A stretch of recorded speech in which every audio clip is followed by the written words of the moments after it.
Con 19 años de experiencia, ¿no? De experiencia en las Naciones Unidas, donde ejerce como asesora jurídica en la OMT desde 2010.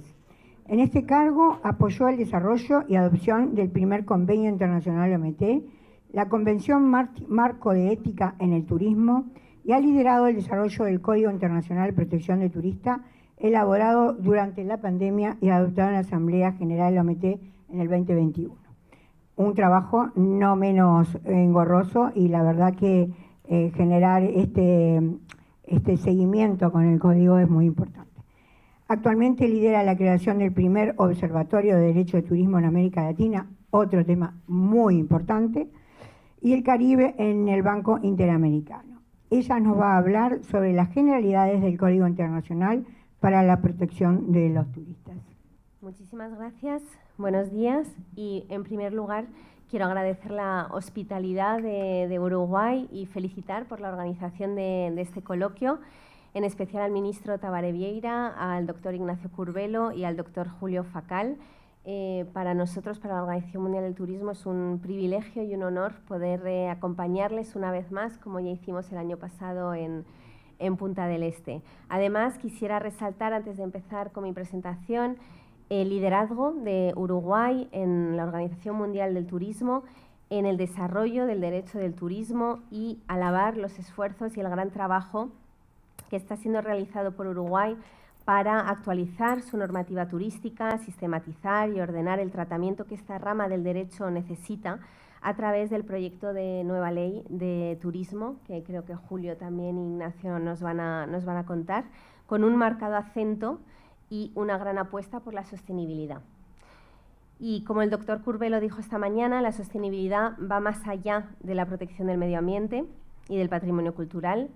Requiere también de innovación, de inversiones, de educación y también de una protección de las comunidades locales y de los viajeros. Y es en ese marco, en el marco de la protección de los viajeros, que se enmarca este Código Internacional de Protección de los Turistas que desarrollamos durante la pandemia. El Código Internacional de Protección de los Turistas es un conjunto de principios y de recomendaciones para la protección de los turistas en situaciones de emergencia, no solo en el caso de una pandemia, sino también cualquier desastre natural, cualquier conflicto bélico, y también una serie de principios y recomendaciones para garantizar los derechos de los turistas como consumidores en el escenario post-COVID-19. Además, el Código pretende armonizar una serie de estándares mínimos para la protección de los turistas a nivel internacional y está dirigido tanto a gobiernos como a agentes del turismo del sector público y del sector privado, y también a los propios turistas.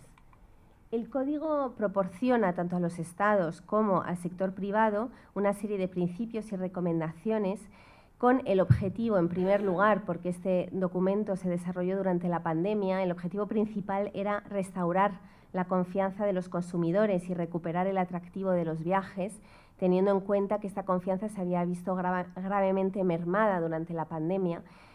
También armonizar una serie de estándares, porque durante la pandemia lo que vimos es una gran disparidad con respecto a la legislación de un país a otro y de la protección a los turistas como consumidores. Promover una sensación de mayor seguridad, crear destinos más seguros, más resilientes para el futuro, y también de alguna forma reequilibrar la distribución de responsabilidades entre el sector público y privado, aportando mayor claridad con respecto a las responsabilidades, pero también teniendo en cuenta que la pandemia cambió las reglas del juego y que era necesario de alguna forma tener unas normas más justas y más equitativas en cuanto a la protección de los turistas. Muy brevemente, simplemente para contar un poco, ¿no?, el origen de esta iniciativa. Durante la pandemia todos fuimos testigos del cierre de fronteras generalizado con escaso o nulo aviso. Millones de turistas se quedaron varados en los destinos, a veces durante bastante tiempo, y recibieron un tratamiento muy dispar según su nacionalidad o el destino en el que estuvieran varados.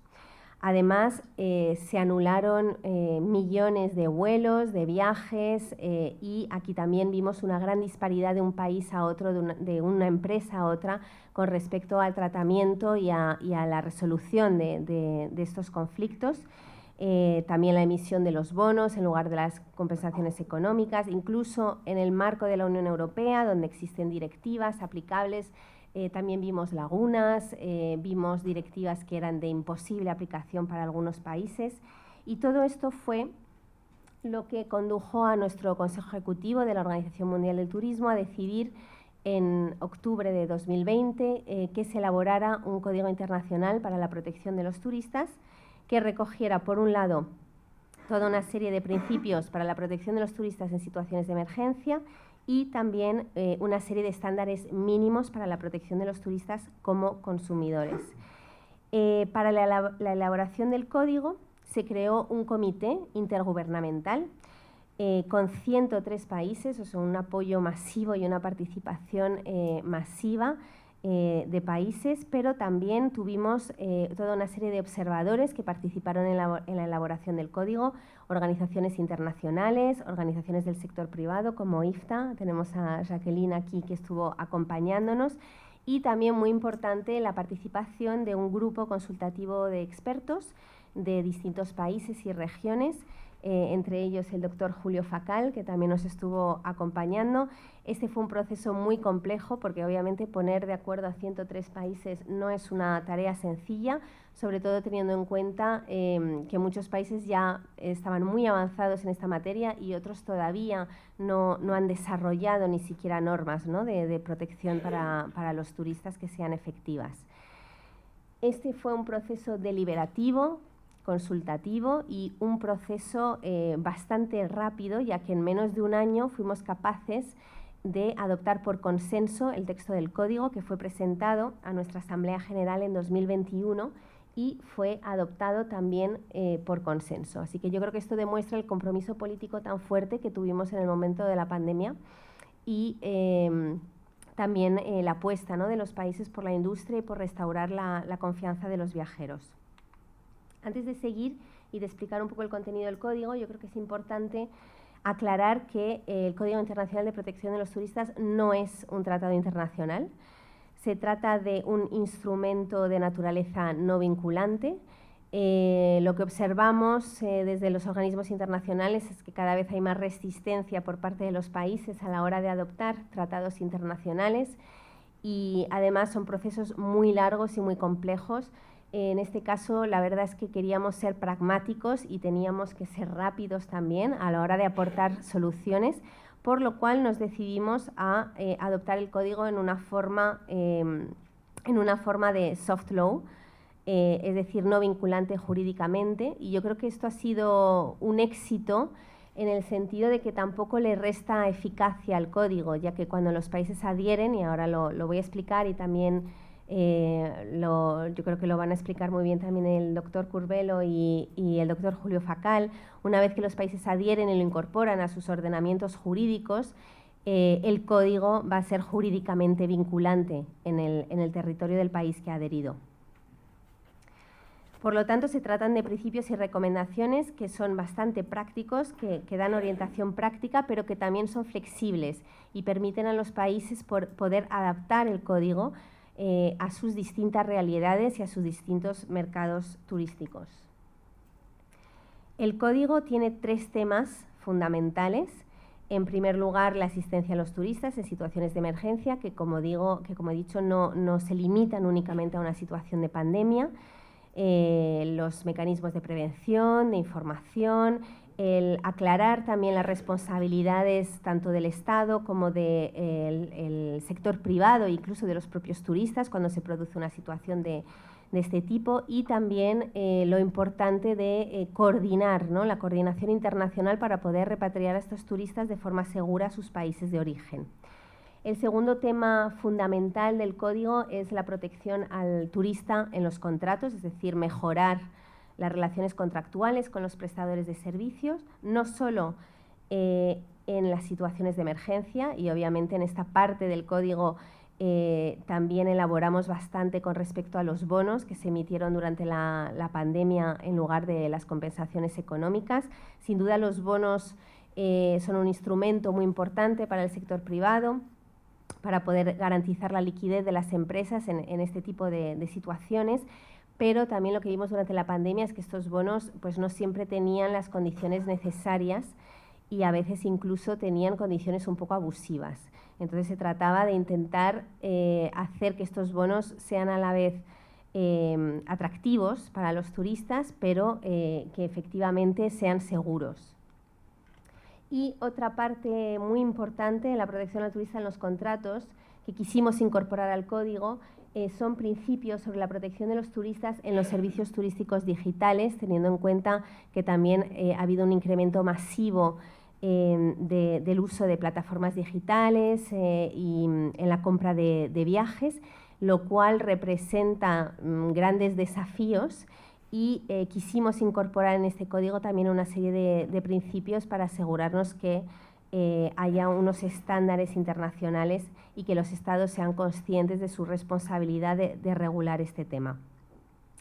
El último tema fundamental del código es la resolución internacional de controversias turísticas y de viajes a través de métodos alternativos. Estamos hablando de mediación, conciliación, arbitraje, teniendo en cuenta que el acceso a la justicia a los turistas en muchos países es limitado y que estos mecanismos son menos costosos, son más eficientes tanto para el turista como para el prestador de servicios, que estos métodos se han usado en muchos países durante la pandemia con muy buenos resultados. Pensamos que es un mecanismo que está aquí para quedarse y que debe ser desarrollado en muchos países y en aquellos que ya los tienen ser fortalecidos porque permite limitar el número de litigios que se van a resolver por la vía judicial.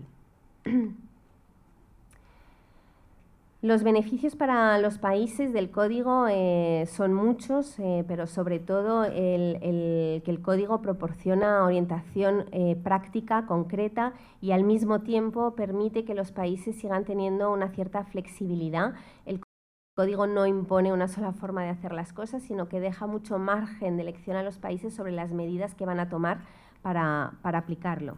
Y para los actores turísticos del sector privado, que también tenemos empresas que han adherido al código, pensamos que también es muy útil porque el perfil del turista como consumidor ha cambiado muchísimo. Después de la pandemia, los turistas cada vez buscan más seguridad y más garantías, cada vez se leen más la letra pequeña. Entonces, pensamos que aquellos actores turísticos que adopten el código y que lo incluyan en sus contratos van a poder tener una ventaja competitiva con respecto a otros. Desde que se adoptó el código hemos estado trabajando para promocionarlo. Obviamente el proceso de adhesión y los procesos en los distintos países tienen distintos tiempos, pero simplemente para aclarar, cuando un país adhiere al código, adopta el compromiso de elevarlo en el plazo de 1 año a las autoridades competentes para su análisis, estudio y para integrarlo en el ordenamiento jurídico. Tras la adhesión, el país que haya adherido tiene que informar al secretario general de qué medidas se han tomado para aplicar el código y se constituirá un comité técnico subsidiario al Consejo Ejecutivo que realizará el seguimiento y velará por el cumplimiento del código, realizando recomendaciones tanto al Consejo Ejecutivo como a la Asamblea General. Tenemos 22 países que ya han adherido al código y sabemos que muchos más están en el proceso de adherir. Uruguay, obviamente, el año pasado en Punta del Este. Ecuador también, que tenemos al profesor Mateo Estrella aquí también y que nos ha comentado cómo también han incluido el código en el proyecto de ley de turismo. Y bueno, yo creo que la variedad lo que demuestra un poco, ¿no?, esta lista de países, aparte de que el código es muy fuerte en América Latina y el Caribe y ha tenido muy buena recepción, pero también lo que vemos es que tenemos países de todo tipo que han adherido al código.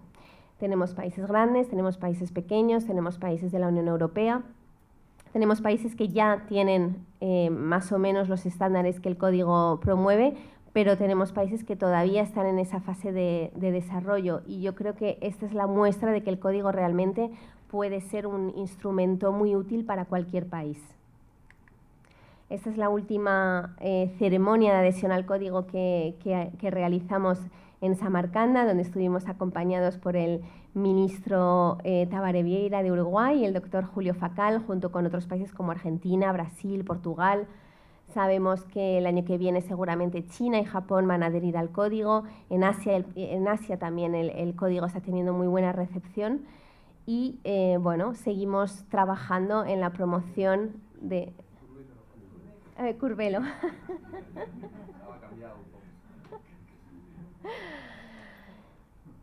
Así que dentro...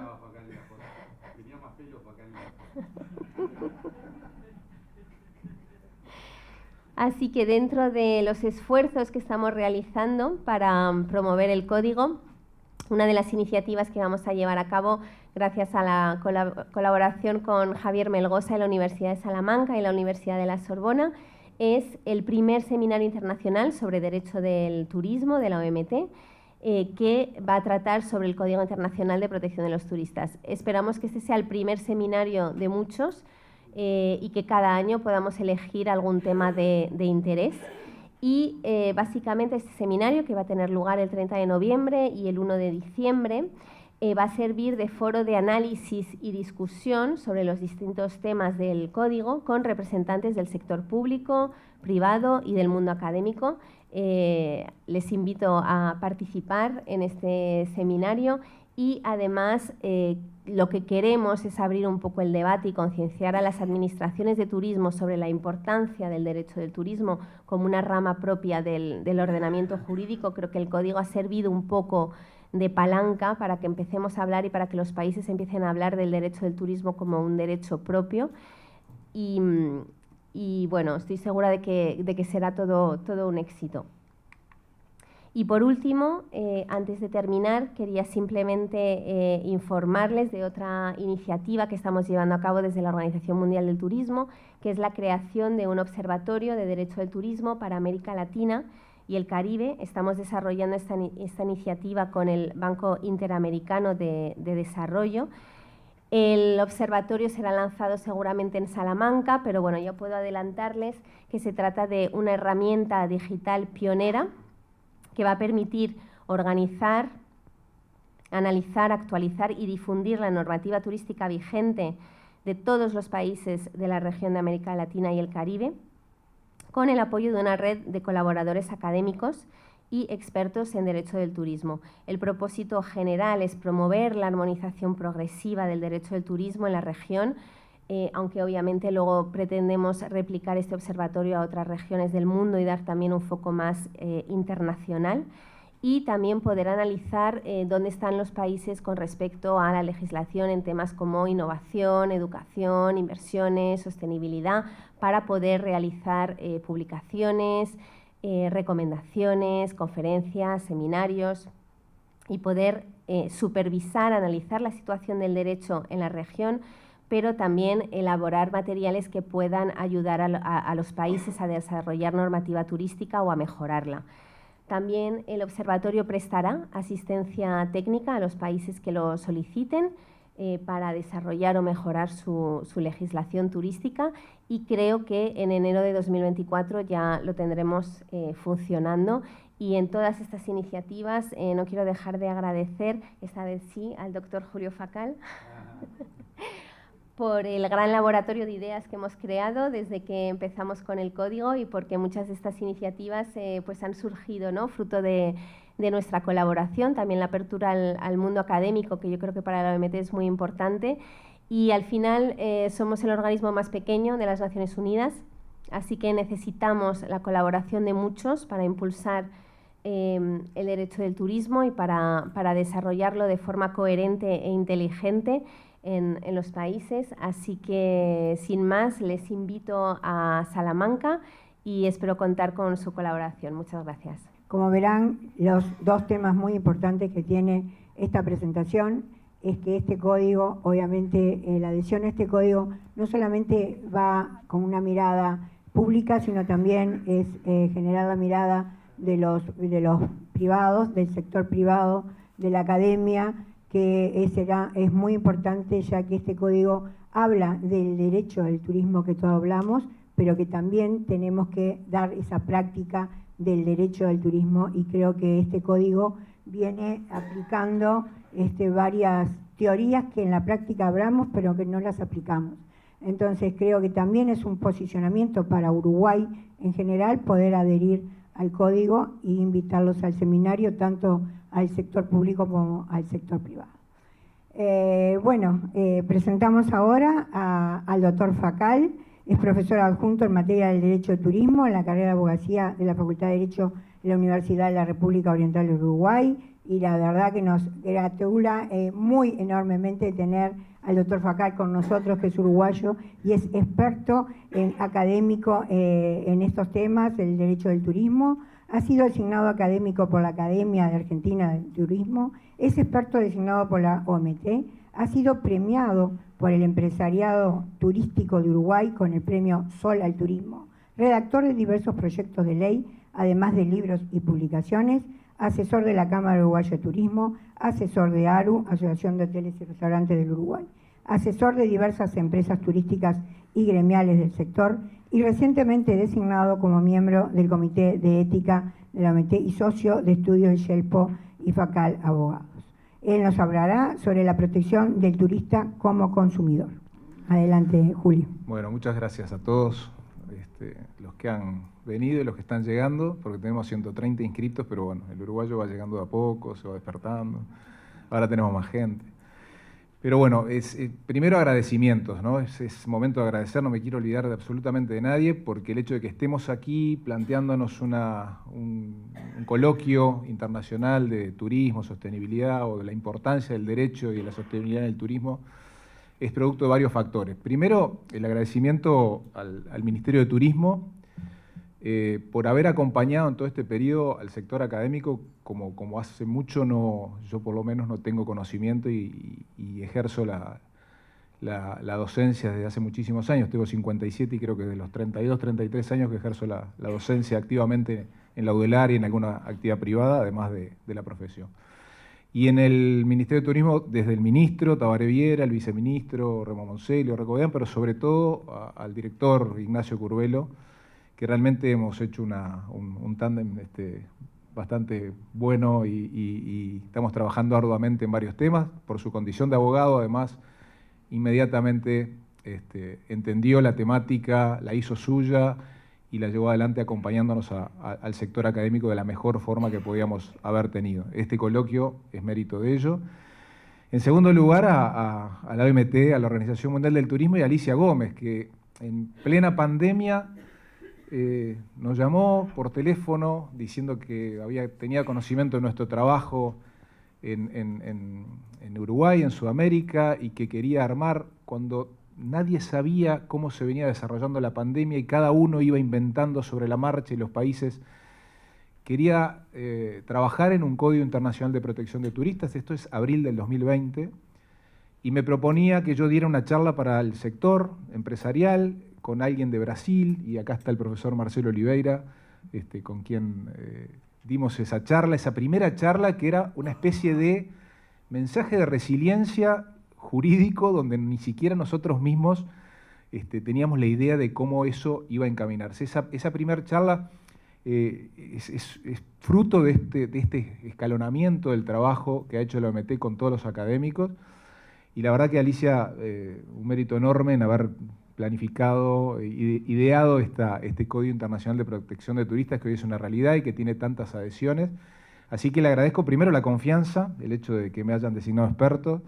Sé que en esta designación el Comité de Ética también tuvo mucho que ver. Y después, como no me quiero olvidar de nadie, a la Universidad de la República, docentes, alumnos que han venido, a todo el sector académico, el profesor Javier Melgoza Arcos, que realmente me ha ayudado a coordinar académicamente este evento, con quien he tenido la oportunidad de conocer a los profesores de tantas universidades que están aquí presentes. No las voy a mencionar a todos porque sería mucho. Así que bueno, agradecer a todos y al sector empresarial que también está aquí presente, en nombre de todos los directivos de la Cámara, de la Asociación de Hoteles también, que también van a tener su espacio y que siempre he tenido el apoyo de todos ellos.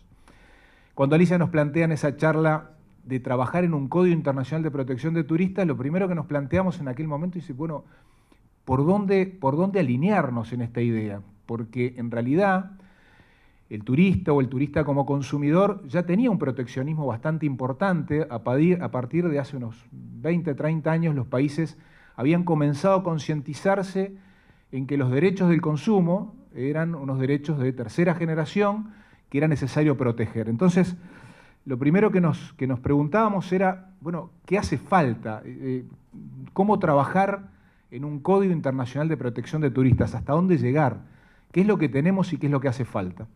Y cuando nosotros analizábamos esto, veíamos que casi todas las legislaciones del mundo que regulaban las relaciones de consumo, y aquí Argentina y Brasil, respecto de los países del Mercosur, nos llevaban la delantera porque hacía 10 años que ya tenían normas de protección de consumo muy fuertes. Brasil con un código de defensa del consumidor muy importante, Argentina con una ley muy dura que establece solidaridad en la cadena de comercialización, y Uruguay, que a partir del Pacto del Mercosur de Asunción asume el compromiso en el año 2000 de trabajar en las normas de consumo. Perdón, me estoy olvidando del director de Canelones de Turismo, Horacio Llanes, que lo veo por allá en el fondo y que hizo también un esfuerzo por venir, o sea que a las autoridades que no mencioné. Casi todas las leyes de relaciones de consumo tenían como objeto equilibrar a las fuerzas en el mercado, es decir, no era un castigo a la empresa, aunque algunas normas de consumo iban un poco más allá, como Argentina y como Brasil, ¿no? Tomando al empresario como el objetivo de los posibles incumplimientos ante el consumidor. Uruguay asumía un rol más equilibrado, hablaba de regular las relaciones de consumo.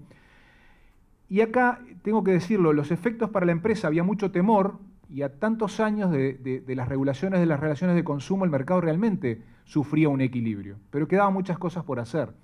Y una de las cosas buenas que tiene el Código de Protección de Turistas, que ahora les voy a hablar, es que termina siendo una interesante herramienta de equilibrio en el mercado, e incluso, si me apuran, de promoción de los destinos. Porque cuando hablamos de destinos seguros, ese consumidor vulnerable, o especialmente vulnerable que es el turista, necesita un marco legal seguro.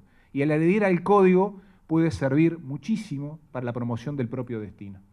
Entonces, todas las leyes hablaban de proveedor, hablaban de consumidor, y cuando analizamos las leyes de consumo también decíamos que casi todas las leyes tenían estos elementos. Leyes de orden público, la columna vertebral es informar, ¿para qué? ¿Por qué? Puedo dar un producto de segunda calidad, pero lo tengo que decir.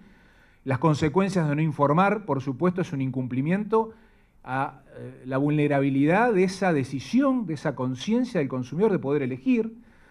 Pero casi todas las leyes también consagran los derechos, hablan de la oferta vinculante con el consumidor, de las prácticas abusivas, de las cláusulas abusivas, hablan del incumplimiento, de sanciones.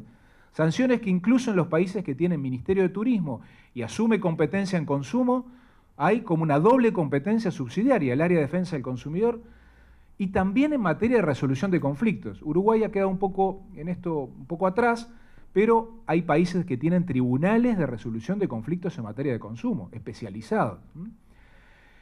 Casi todas las definiciones de turismo también hablan de un fenómeno complejo, de fuera de la permanencia, casi todas las definiciones de turismo, y estoy haciendo un paralelismo entre lo que era turismo y consumidor, porque cuando Alicia nos planteaba lo del código decíamos, bueno, ¿qué es lo que está faltando? No encontrábamos mucha cosa que agregar a una especie de código de protección de turistas, porque veíamos que en realidad los países habían avanzado mucho. Pero cuando profundizamos el análisis y veíamos que este concepto de turista también había evolucionado, que ya dejaba atrás el concepto de viajero visitante, que se protegía mucho más a aquel que se trasladaba, que las normas de consumo se le aplicaban y que esto implicaba que el turista era consumidor y turista y entonces tenía una doble protección. Había como un blindaje jurídico especial que tenía este turista. ¿Por qué? Porque es un consumidor sensible, es un consumidor especialmente calificado, vulnerable. Veíamos que los países comenzaban a debatir acerca de qué sistemas de responsabilidad aplicar. Algunos más objetivos y algunos más restrictivos. Algunos aplicaban la cadena de solidaridad en la comercialización, como dije recién Argentina, es decir, que la empresa cumpla, que la empresa pague y después que entre los mismos empresarios se resarzan entre ellos o se reclaman responsabilidad. Algunos más restrictivos. Por ejemplo, Uruguay tomó el camino de identificar al intermediario, al prestador, pero este debate que se da en el mundo hace que los países comiencen a visualizar que el turista es especialmente vulnerable y que, por tanto, hay normas más proteccionistas, convenciones internacionales de viaje, la Unión Europea, convenios de viaje, como el convenio de Bruselas, y hay otras normas menos proteccionistas. Los países comienzan a debatir esto, y lo otro que debaten los países es, bueno, ¿a quién le aplico el incumplimiento del contrato? ¿Es una obligación general de medios? ¿Es una obligación de resultados? ¿Aplico normas de defensa del consumidor? Y acá comienzan a aparecer los primeros problemas. Y acá comenzamos a ver que este código de protección de turistas indudablemente iba a ser una herramienta sumamente eficaz. ¿Por qué? Porque primero tenemos grandes problemas en la aplicación de la norma local, pero también de la norma internacional. El transporte aéreo aparece como una élite, con normas internacionales por fuera de las normas nacionales de consumo, y algunos jueces terminan aplicando a veces las normas internacionales, y algunos jueces, como en el caso de Brasil y a veces de Argentina, se apartan de la normativa internacional para aplicar las normas de consumo. Estas convenciones de transporte aéreo consagran prácticas que, desde el punto de vista del consumidor, son absolutamente contrarias a lo que el consumo trató de instaurar. El overbooking, legalizar una práctica como la sobreventa, basado en el lobby de las compañías aéreas que establecen de que no pueden dejar asientos ociosos porque alguien no se presenta al vuelo, del punto de vista del consumo, es totalmente incompatible. No se puede sostener. Sin embargo, es una práctica legalizada. Por día quedan cientos y miles de pasajeros varados en los aeropuertos, adquiriendo compensaciones de las compañías aéreas, tratando de justificar esta práctica horrible, esta práctica totalmente arbitraria y contraria a cualquier norma que establezca la igualdad ante el consumo, porque el derecho del consumidor, ¿cuál es? La igualdad ante el consumo, la información. Entonces vemos que acá había indudables problemas. Los derechos del turista en todas las legislaciones pasan por acá. Derecho a la información, respeto a las tarifas, recibir asistencia, lo que nos habla también de que los prestadores son prestadores calificados. Pero claro, llegó lo que nadie pensaba, ¿no? La crisis estrepitosa que hizo caer al turismo de forma radical. Y esto, si bien no era nuevo, porque el turismo es como el cisne negro, el Black Swan, ¿no? Es decir, cada tanto sabemos que viene una crisis o que aparece una crisis. Habíamos tenido muchas crisis previas en el siglo XXI que ya habían puesto de manifiesto la vulnerabilidad de los derechos de los consumidores en pro de otros derechos. El terrorismo, los atentados terroristas. Todo lo que era la libertad de circulación, las libertades individuales, quedaban de lado porque la seguridad podía más. Entonces uno llegaba a un aeropuerto y se sentía prácticamente ultimado a pasar por la barrera y esto se transformaba en una tortura. Se transforma hoy día en una tortura. ¿Por qué? Porque comienzan a cambiarse los factores, las realidades y las prioridades en pro de las defensas de algunos derechos, dejando los verdaderos derechos de los turistas de lado. Y termina siendo una odisea y un padecimiento atravesar un aeropuerto o tomar una compañía aérea. Consecuencias de las crisis, y la crisis sanitaria fue terrible: vulnerabilidad de los derechos, desconfianza, incertidumbre psicológica del turista, riesgo psicológico y obstáculos a la facilitación que debería ser un aspecto primordial del turismo. El impacto de la crisis sanitaria que hizo entonces puso de manifiesto las carencias. Si sabíamos que teníamos carencias, ¿y esto qué hace? La revisión de los sistemas legales de responsabilidad, y es una oportunidad para que las legislaciones revisen qué es lo que pueden tomar de este código e incorporarlo a sus legislaciones. Los desafíos entonces que teníamos cuando nos planteamos con Alicia y todo el equipo y toda la asamblea y todo lo que ella contó pasaban un poco por acá. Enfatizar el derecho a la información, y en esto hemos trabajado los que fuimos designados expertos o hemos puesto nuestro grado en la arena, ¿no? Enfatizar primero el derecho a la información, previa, durante, después.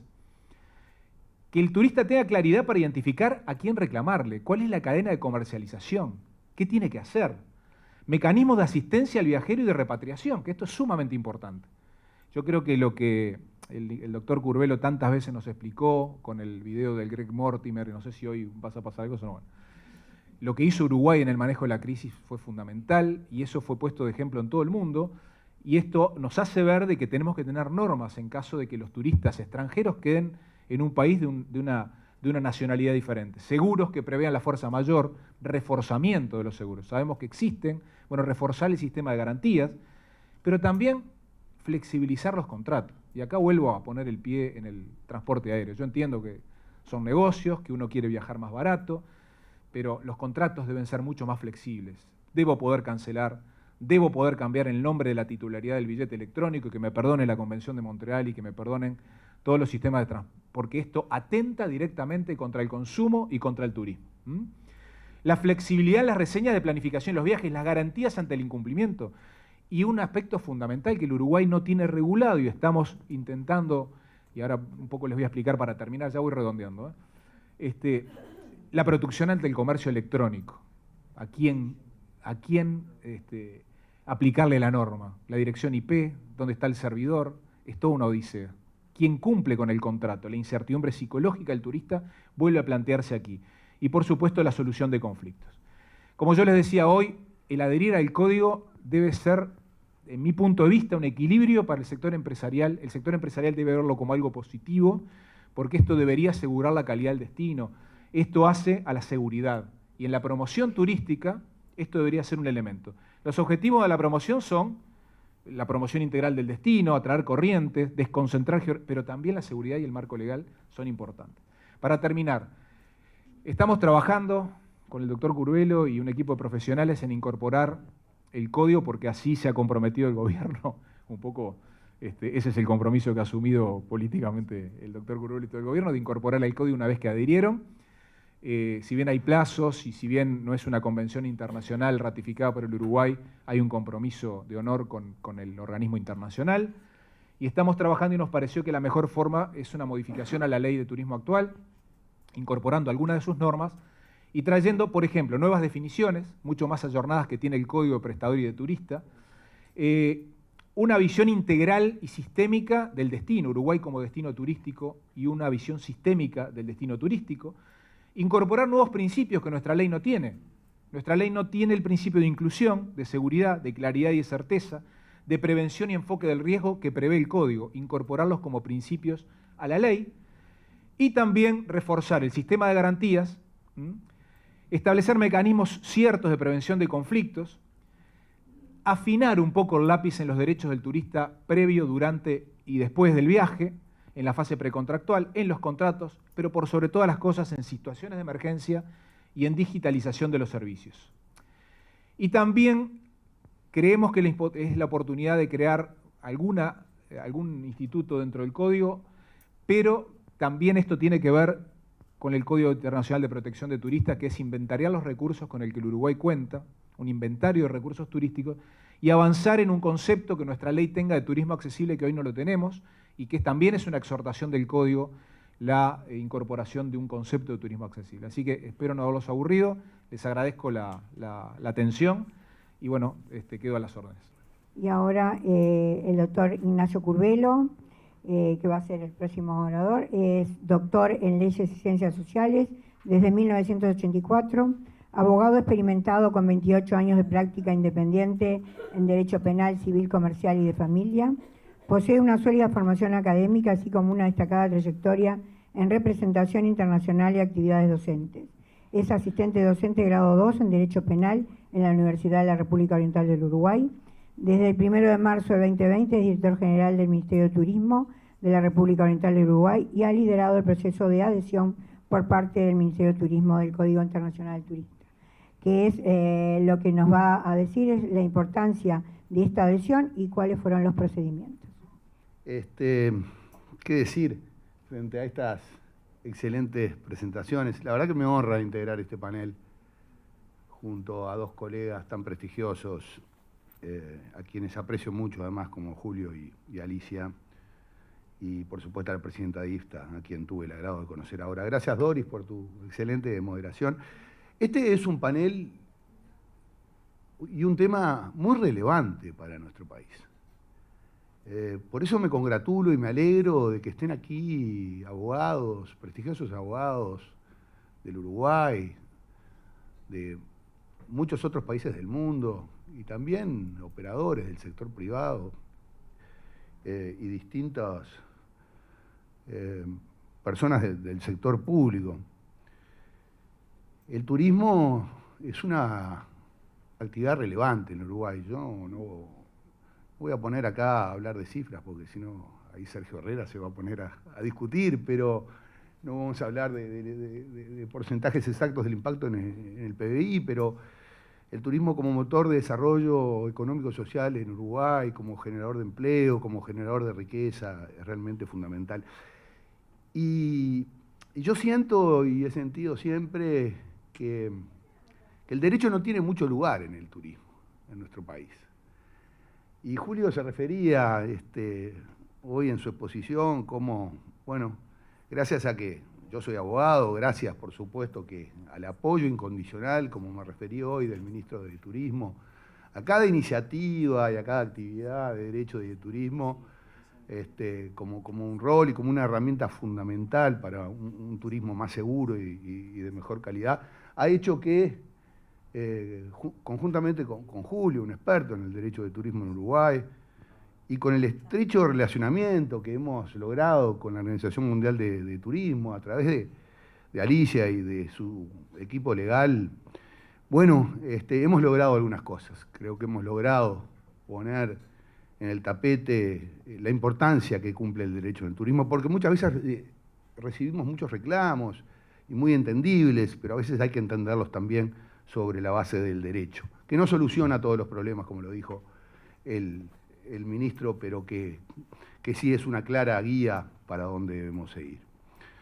Yo, en primer lugar, quiero felicitar a Alicia, no es porque está aquí, pero también es porque está aquí, porque ella es la madre de este código, ¿no? Ella, todo su equipo legal, es la madre de este código. Por supuesto que conjuntamente con la colaboración de 97 Estados miembros, si no me equivoco, de 5 Estados no miembros y más de 18 observadores o organismos públicos y privados que colaboraron en esto. Y a mí me parecía interesante señalarles a ustedes cómo ha sido este proceso del Uruguay para adherirse a este código. Como señaló Alicia, en el año 2020 la OMT creó un comité encargado de elaborar, de analizar, sería una idea, sería casi una utopía en su momento, ¿no?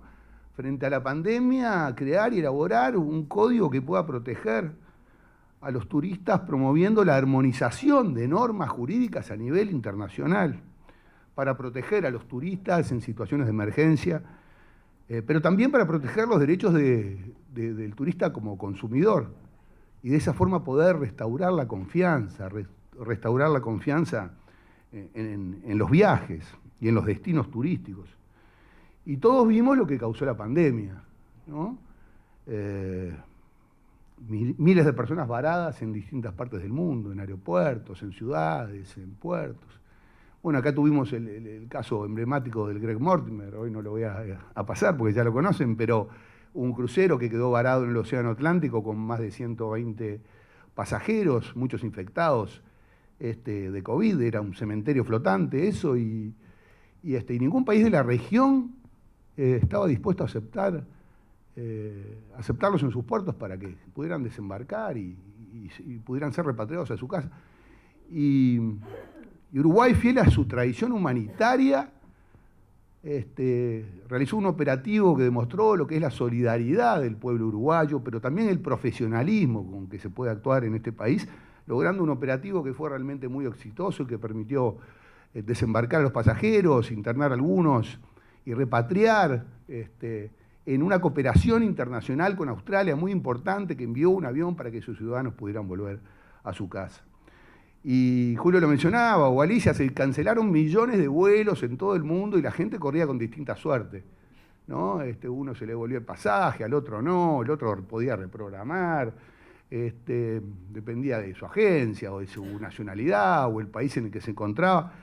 Entonces, eso dejó en evidencia la ausencia de un marco normativo a nivel internacional, de un marco legal uniforme, respecto a la protección de los derechos de los turistas, de la forma de asistencia a los turistas en situaciones de emergencia y la protección a los turistas como consumidores en general.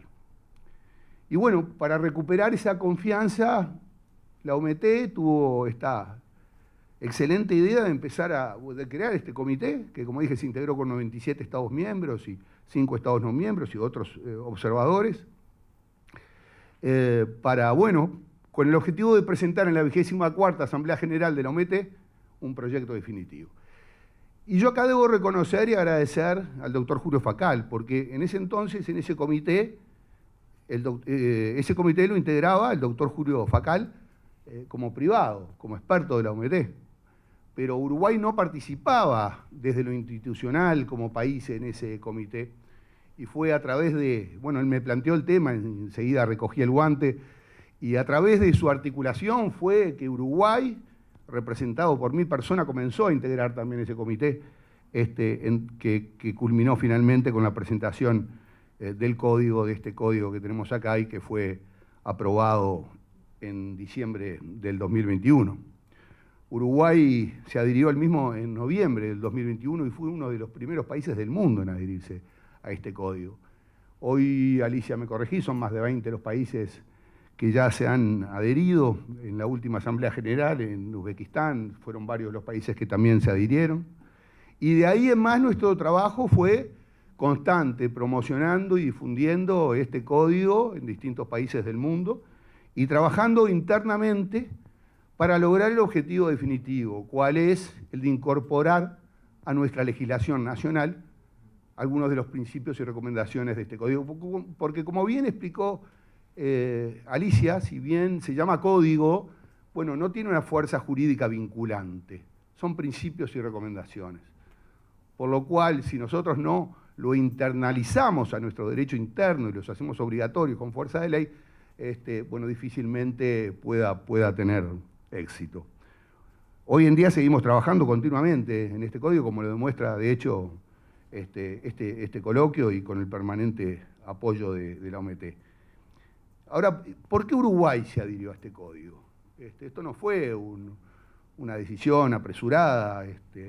Desde que empezamos a hablar con el doctor Facal y analizar el tema hasta que se aprobó el código, pasó un año en que Uruguay se adhirió y durante todo ese año estuvimos trabajando y analizando el por qué adherirse.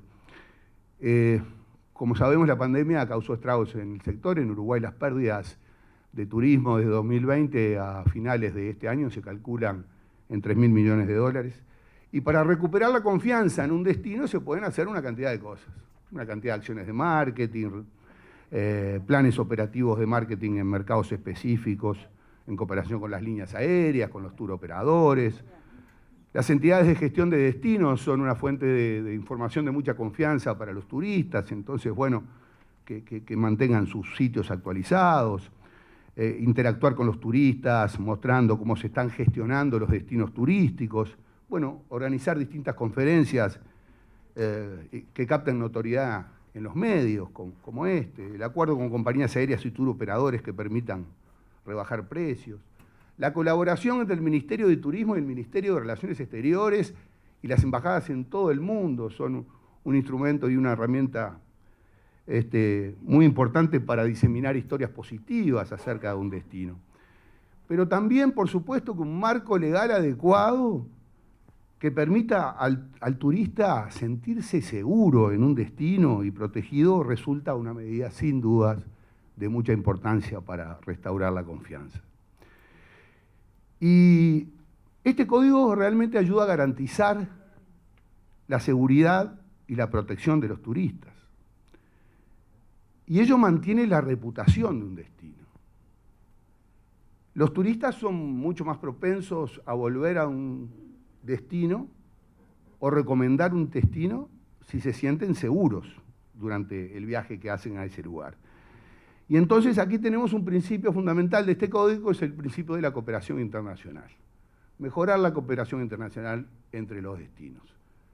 No es lo mismo que yo sepa que mi país tiene un mecanismo de cooperación internacional ágil para el caso de emergencia o de protección de derechos en general, en donde sabemos que hay autoridades responsables en ambos países que van a agilizar ese trámite, que el turista se vaya a un lugar alejado donde no se sabe ni siquiera el número, si hay consulado, una oficina de representación o lo que fuera.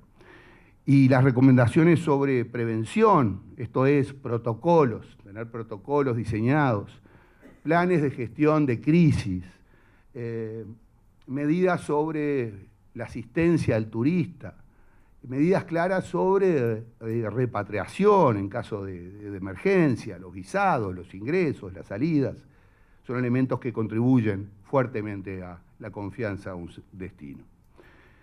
En segundo lugar, Julio lo trataba por ahí, la protección de los contratos, bueno, la información antes, durante, después, la transferencia, el derecho a reembolso en ciertas condiciones, por supuesto.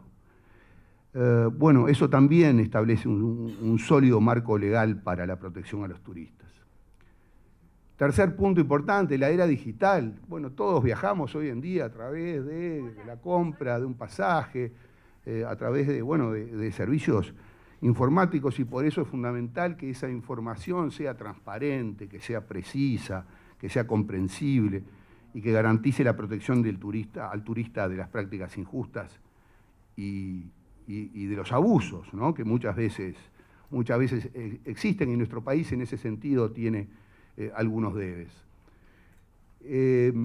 Resolución de los conflictos. Bueno, resolución de disputas internacionales a través de medios alternativos de resolución de conflictos. Bueno, la posibilidad que el turista pueda reclamar los daños sufridos durante un viaje de una forma ágil, eficaz, accesible, de bajo costo, es una enorme contribución al turismo internacional, ¿no? Uno tiene un problema en un viaje, no puede estar contratando un abogado, bueno, muy pese a nosotros, no debería decir esto, pero no puede estar contratando un abogado, haciendo una demanda, que le den traslado, que espere 30 días, o el plazo que hace que trasladar, etcétera. O sea que esto resulta muy importante. Y finalmente, el código sin duda aporta beneficios económicos. Una industria bien protegida y segura puede atraer más turistas y puede generar más ingresos, y contribuye entonces de esa forma al desarrollo económico de un país. Hoy en día tenemos un sistema orgánico con un conjunto de principios y recomendaciones para la protección de los turistas que sin duda, será muy beneficioso.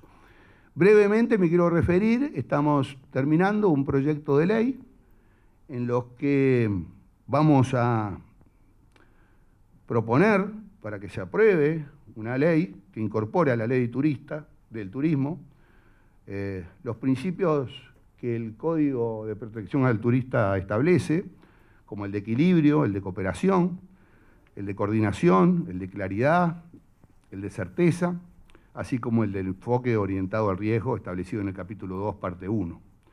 En segundo lugar, recomendaciones sobre información precontractual y contractual, permitiendo que los turistas obtengan información objetiva y precisa sobre los servicios contratados. En tercer lugar, lo que dice referencia de los servicios digitales, abordando la difusión de datos fraudulentos y engañosos. Y en cuarto lugar, las situaciones de emergencia y crisis, abordando los derechos de los turistas en situaciones de emergencia, incluida la repatriación, el derecho al reembolso, el derecho a recibir atención y asistencia. En definitiva, para Uruguay, este es un código que es una herramienta que consideramos como una herramienta de mucha importancia para la protección y seguridad de los turistas, así que tengan la tranquilidad que seguiremos trabajando para que esta ley, que va a beneficiar sin ninguna duda la confianza en nuestro destino, pueda ser aprobada. Y alentamos a todos los países que aún no lo han hecho a adherirse a este código. Por último, nada más referirme a lo que señaló Alicia sobre la importancia de la creación del Observatorio de Derecho del Turismo. Bueno, para nosotros los abogados va a ser eso como una cosa maravillosa, tener, ¿no?, una base de datos de legislación de derecho de turismo de todo el mundo, que irá generando doctrina, jurisprudencia, aportes académicos, artículos. Realmente va a ser muy provechoso para el derecho y para el turismo. Así que a todos, muchísimas gracias.